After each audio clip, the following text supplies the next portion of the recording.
Thank you for checking out our YouTube channel, and don't forget to subscribe and like. And please visit us at barrykibrick.com, where you'll see all the ways that you can become a patron of our mission and help us continue to build a community of seekers who quest for knowledge, information, and most importantly, wisdom. Today on Between the Lines, a side never before seen about the larger-than-life author Hunter S. Thompson, with my guest and Hunter's son, Juan Thompson. Welcome, I'm Barry Kibrick. The term Gonzo Journalism was coined after the exploits and writings of Hunter S. Thompson. His fierce prose was often overshadowed by his one-of-a-kind lifestyle. Portrayed in film by Johnny Depp in Fear and Loathing in Las Vegas, his real life was even larger than the big screen could hold. But there is another side to Hunter, and with his book, Stories I Tell Myself, his son Juan Thompson gives us an intimate portrayal of what it was like growing up with an iconic legend. I'm a writer today because I was a reader when I was 11 years old, and it was... You do not need to prove your state of happiness to anybody. Most of these speeches were as much as a month in preparation. Characters, the heroes in this book, are seekers of truth in a story that involves a lot of corruption. I don't get a chance to really talk about what's real, and it's the perfect for me. Juan, it is a wonderful privilege to have you on. Obviously, we're all fans of your dad's work, but your work here, as I talked to you a little bit earlier, is so beautiful itself. Thank you, Juan.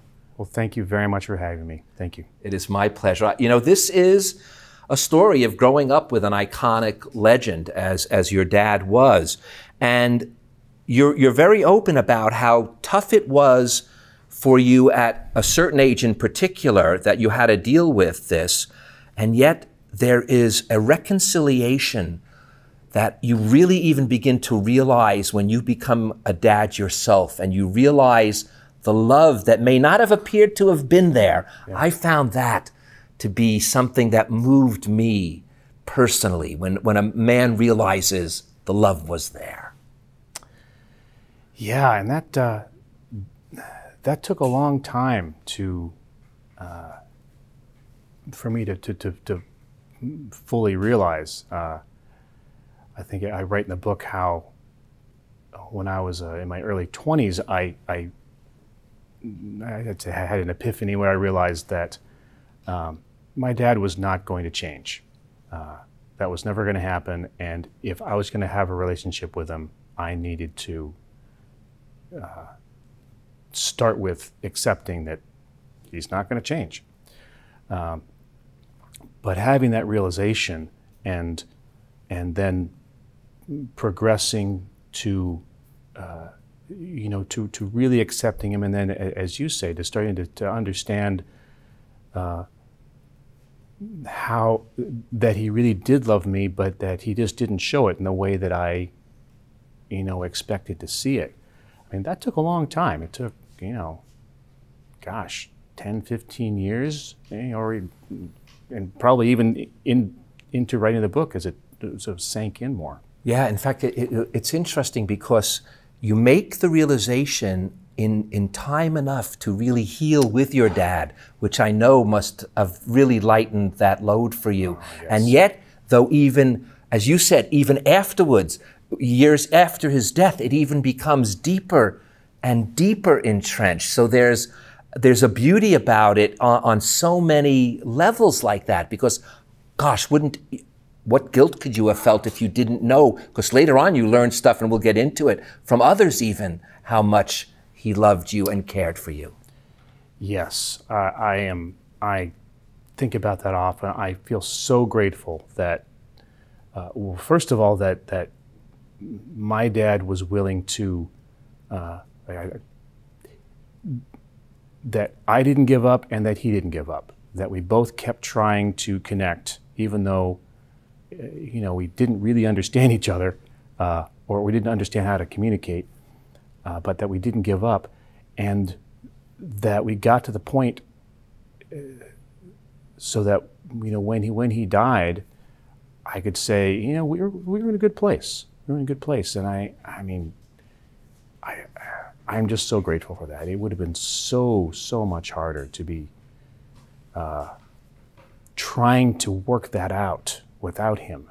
Well, you know, the question that you say in the book is that everyone always asks you, what's it like growing up with this? He was known, he didn't create the term was created for him as Gonzo Journalist, and he lived a life even more gonzo than the journalism that he wrote about. So his life was even wilder than the exploits are. So Fear and Loathing in Las Vegas is nothing compared to the real actions that were taken. And yet, at the same time, even though that question is asked, you realize that it was his destiny to make us all wake up. I'll use your words. He makes us wake up and take notice. He's the truth teller, the shaman, the witch doctor, and the intermediary between our world and the realm of the gods. Now, that is a beautifully written sentence by you, yet that has to be a tough thing to live with when you're just a young boy and there is this iconic legend and you're not aware of all of this. And he was such a, just such a powerful presence, you know, physically. I mean, he was a big man. He was, you know, deep voice, loud, and just, you know, a dominating presence. And as a kid, it was, I mean, he was intimidating. You know, at best, it was intimidating. At worst, it was, you know, terrifying. But, you know, intimidating when, at first, as I was reading it, I even was thinking more horribly, and this is it's funny too, because as you say, people always think even more horribly than the reality is. That's why I'm so glad we're here, because I was even thinking it was wilder than it could be wild. And yet, as you say, you know, there's also a part of him that when you realize the love he had for you, it even surprises the reader. I know that sounds funny because you don't think he's capable of it really, even as you're reading it. And then when you see it, you go, wow, it makes him more special in a certain way. I mean, it was I'd say a gift when I began to realize, and, you know, with the help of my wife and his, you know, and his assistant, Deb Fuller, they began to, they gave me some sort of hints, you know, to, as to how to interpret it. And it was such a gift to realize, my God, you know, he really does, or at first it was like, maybe he does love me, you know? And then as I considered that possibility and was open to it, you know, I was able to see it more clearly. And someone asked a question recently about why do I think my dad chose to kill himself when I was in the house? And this may seem like a strange thing to say, but I think it was, I think he wanted me there. And it was a odd form of respect. And just saying that, it sounds strange. You know, it sounds more strange when you're saying it, but when you write it, the beauty of your writing, it felt so, I'm going to try to grasp for a word, it felt so endemic to the situation, because as you said, one of the bonding rituals you had was the cleaning of the guns. Yeah. And he was very into all forms of weaponry and bombs and everything like that. And the cleaning of the guns, and by the way, and you mentioned this in the book, the rumor is always that this was a Hemingway-esque kind of killing, as you know, where he blew his head off with a shotgun, and the family and it's nothing like that. There is almost such a beautiful piece and ritual. You used even the term ritual to his death, where you clean the gun. You have no idea what's going on. You know, you clean the gun, and he does it with such precision. So that, and he wants you there also, according to what you even learn later, was he didn't want someone to tell you, and then to discover his body and whatever. He did it in such a way that when you actually, you thought a book dropped off the floor, and when you walked up to his room, you thought he was sleeping. And that's very unusual when a man uses a gun to kill himself, but he prepared it in such a way, and that's why I do think it, and your son was there too, who he bonded with, and your wife, and like you said, when you read this, it not only doesn't sound strange, it sounds beautiful.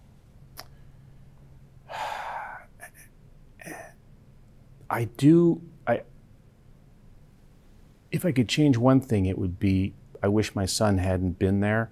Now, he never actually saw Hunter's body, but I wish he hadn't been there, because it was really tough on him. Because he didn't know what was happening. He just knew that something terrible had happened. You mentioned about sparing of your own son, Will, and I thought that over a lot when I was reading this, and I said, and again, I'm only going by what you wrote, so I can't know this for a fact, but it almost seems that Hunter wasn't the type of man to not want his grandson there either. And it seemed like he, I know this sounds, well, no, you're agreeing with me. I can see by the way you're nodding, because he, no matter what, still was more concerned about himself. He was a self-centered man. There was no doubt about it. But I don't think that was even the reason. I think it was, again, a full circle of life. And just as he didn't spare you necessarily, he wasn't going to spare his grandchild.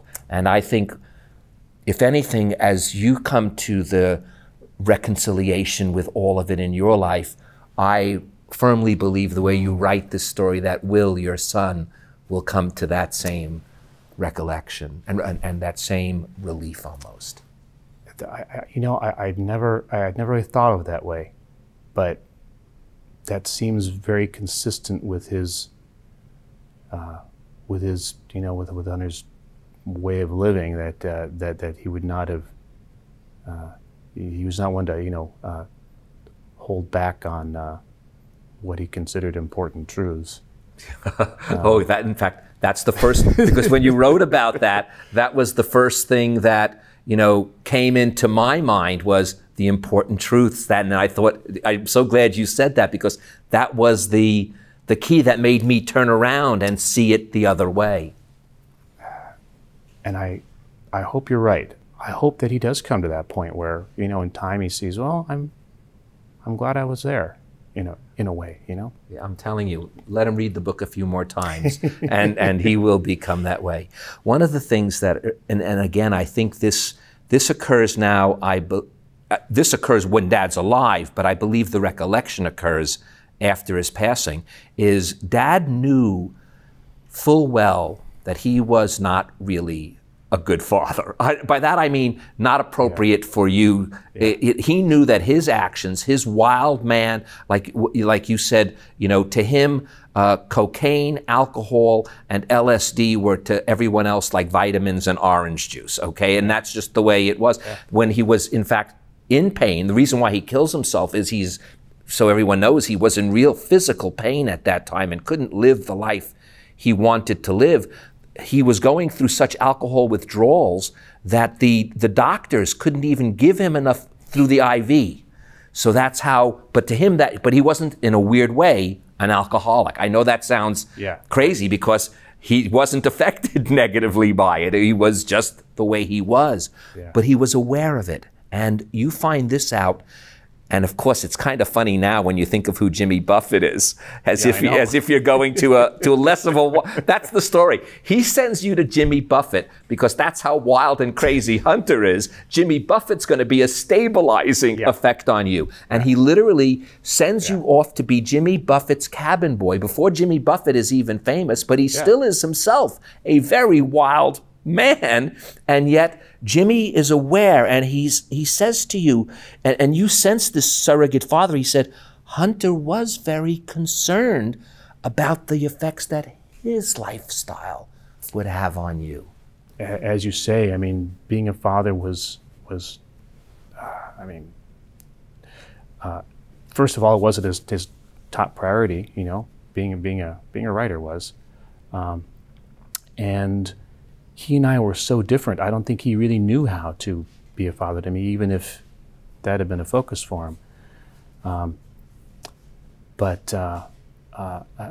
the other thing was when I was able to, you know, accept him and forgive him, and for him, you know, for me to know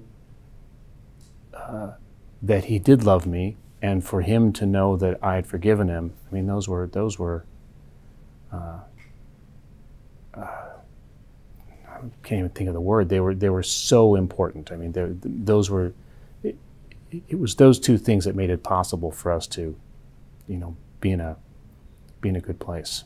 You know, it's funny, and I guess you can't help it because I'm with his son, so we're talking in somewhat somber tones, but yet you can't really do that all day long with Hunter S. Thompson because he is a wild man. So I want to get into some of the wild stuff because it really is, on one level, not necessarily for a son to appreciate, but for everyone else, it's crazy.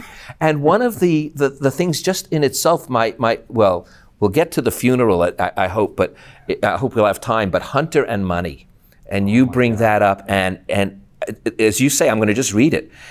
When he had it, he squandered it with such abandonment, it was unbelievable. And then when he needed to cobble it back together, he'd have to write something, do something, but he always managed to finagle it just enough to get by. But, you know, even at his death, Johnny Depp has to, not chip in so much because the family couldn't afford the funeral, but because Hunter's demands for the funeral were so humongous.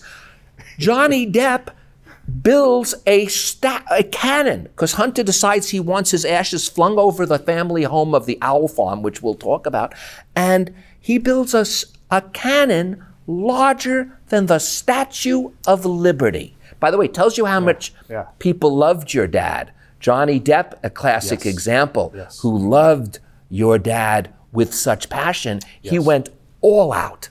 Yes, he did, and that's a really good point. It's I mean, his demands were it was outrageous, you know, and not just shoot the ashes over the house. It was you know, shoot them out of a cannon on the bluff overlooking the house, and you know, by cannon he didn't mean like a little cannon. He meant a big cannon, you know. And but you're absolutely right. It was you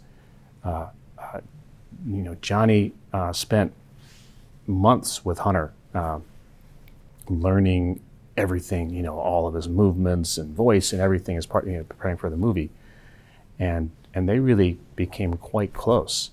And I think you're absolutely right. It's I mean, Johnny didn't do it for the publicity, you know. It was not even mentioned. He did it because he loved and admired him, and he was able to, and so he did it. That's what you get a sense. As crazy, and I can say that to his son, as crazy as Dad was, and by the way, as crazy as he wasn't. That's the kind of interesting dichotomy. Like you said, he has the complexities and contradictions of any 10 men combined. So there's no doubt about it. But there's something here that you talk about, and it was comfort in ritual. I personally also find a lot of comfort in ritual. For your dad and you, it was cleaning of the guns, it was swimming a little bit together Yes. as well. And you say these words, he wasn't religious in a conventional sense. My God, how could he be? He's Hunter S. Thompson. But he believed very strongly in an inherent moral order and in the concept of righteousness. And he believed in unseen forces that enforced that order.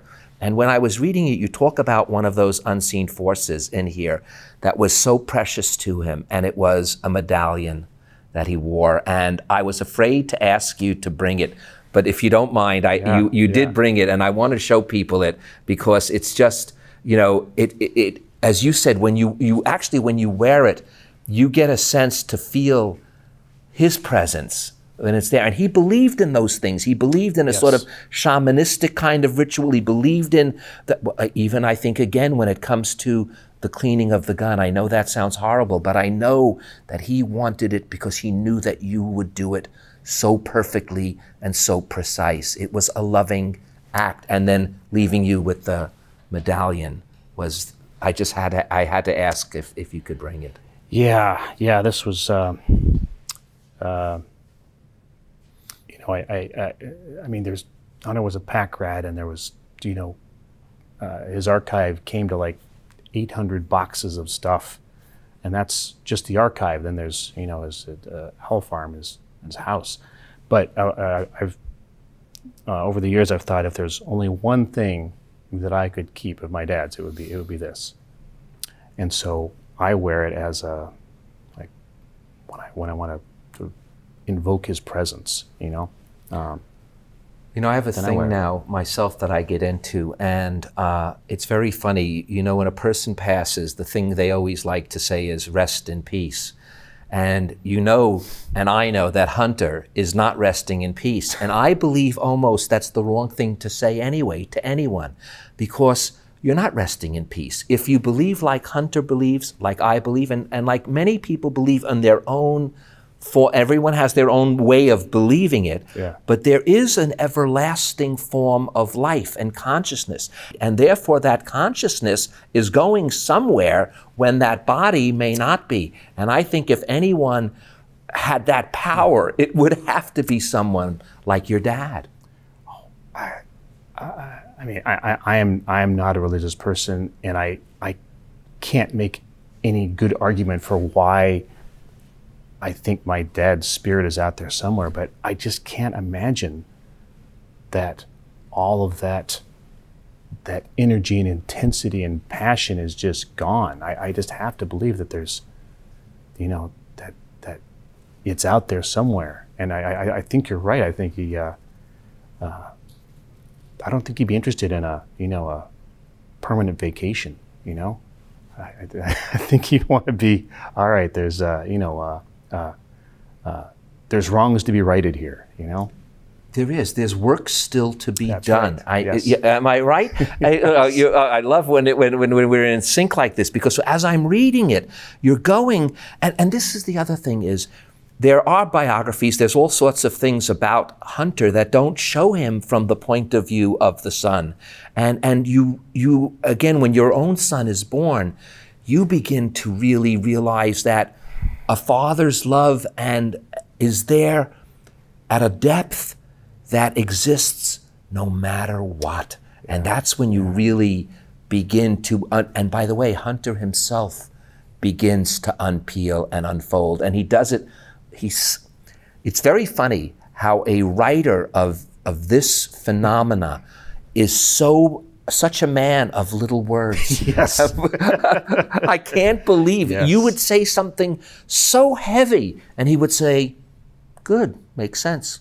I know, am I right? I mean, it's something just like that. Yeah. And you'd think, I was waiting for him to come out with some sort of revelation, Yes. but no, only with the pen maybe. Yes, exactly. And that was one of the most difficult things to realize about Hunter is that he was not going to speak from his heart to me, and that we were not going to have these conversations where we would speak of meaningful things late into the night. That just wasn't the nature of our relationship. But that's what I wanted for so long. And then I finally realized, all right, that's not where the relationship is. It's not in those conversations. It's in spending time together, and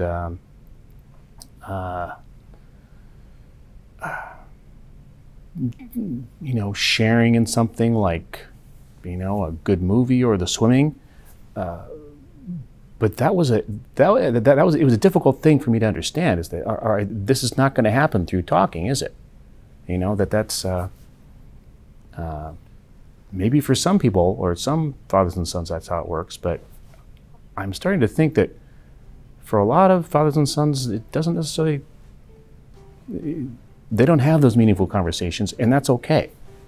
You know, and that's what you realize. And I'm going to end with these words: that I emerged from the maelstrom of his own life, appearing relatively normal, filled him with wonder and pride. And we also thank you, Juan, for emerging from that maelstrom and sharing the great Hunter S. Thompson's life with us. Thank you, sir, so much. Thank you. It's been a pleasure to be here. Thank you. It's my pleasure, and thank you all for joining us. Now, before Juan leaves, I'd like to leave you with these few more words from stories I tell myself. At the end, I am left with gratitude.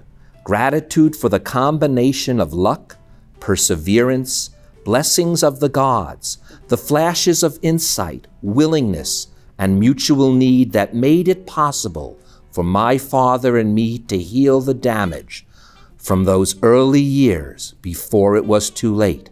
For this, I am deeply thankful. I'm Barry Kibrick. Heal the damages between all those you love, and you too will be deeply thankful. Thank you, dear Juan. A pleasure.